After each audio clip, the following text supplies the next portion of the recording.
A ida de Gleisi Hoffmann para o Ministério da Articulação Política abriu a vaga na presidência do PT. Aliás, a vaga já estava prevista para ser aberta, né? E vai ter eleição no meio do ano.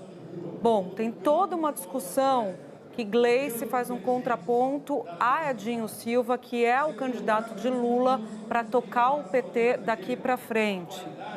E aí, com a ida de Gleisi para o Ministério da Articulação Política, se avaliou que conseguiria uma unidade em torno dessa candidatura de Edinho. Mas não é o que está se vendo. Teve uma reunião, né, Bausa, na quinta-feira, na casa de Gleisi, e essa reunião teve a presença de Lula e não houve um consenso em torno do nome do Edinho. E o Edinho teve de responder depois a essa reunião, do tipo, vazaram a reunião com o Lula lá como se não estivesse apoiando o nome dele, né? Exatamente. Então, a gente está dizendo que a Gleisi assume a articulação política no momento de turbulência dentro do governo, com essa possível debandada do Centrão, mas também ela sai do PT no momento em que o PT vive uma divisão importante. Você tem aí a sucessão do PT marcada para julho. Então, as eleições para escolher o sucessor de Gleisi vão acontecer em julho. O partido, a cúpula do PT, definiu que até lá o senador Humberto Costa vai fazer um mandato tampão. E aí você tem um grupo que apoia o Edinho Silva, ex-prefeito de Araraquara. Aliados do presidente Lula, inclusive, dizem que ele é o nome favorito do próprio Lula. E um outro grupo que se articulou ali na cúpula da corrente majoritária do PT, a Tendência Construindo o Novo Brasil. Esse grupo é formado ali pelo Gilmar Tato, pelo Quaquá, Washington Quaquá, pela própria Gleisi, que resiste à ideia do Edinho Silva. Então, esse embate está colocado e na quinta-feira houve uma reunião na casa de Gleisi Hoffmann, aqui na Asa Sul, no apartamento dela em Brasília, justamente para tratar da sucessão do PT.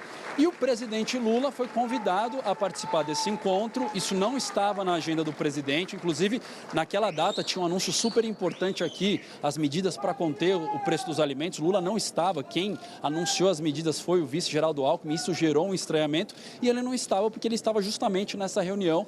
E ali houve muitas críticas, pelo que a gente pôde apurar, à possibilidade do Edinho Silva assumir a presidência do PT. Pelo que eu apurei com pessoas que estavam na reunião, o presidente Lula disse o seguinte: olha, para o Edinho ser o presidente, ele vai precisar construir o apoio de vocês, ele vai ter que conversar com vocês. Sem o apoio de vocês, fica muito difícil. E aí o Edinho Silva, num evento no final de semana, no interior de São Paulo, na cidade de Matão, ele reagiu, disse que era inaceitável terem vazado que o presidente Lula estava nessa reunião, dando a ideia de que o presidente está apoiando esse outro grupo que se opõe ao Edinho Silva. O que eu pude apurar dessa reunião também, Júlia, antes de passar para você, que a ideia não era vazar a presença do presidente Lula, que era para manter isso em sigilo, mas foi o próprio Washington Quaquá, que é vice-presidente do PT e é prefeito de Maricá, que postou numa rede social dizendo que ficou horas ali conversando com o Lula e postou uma foto deles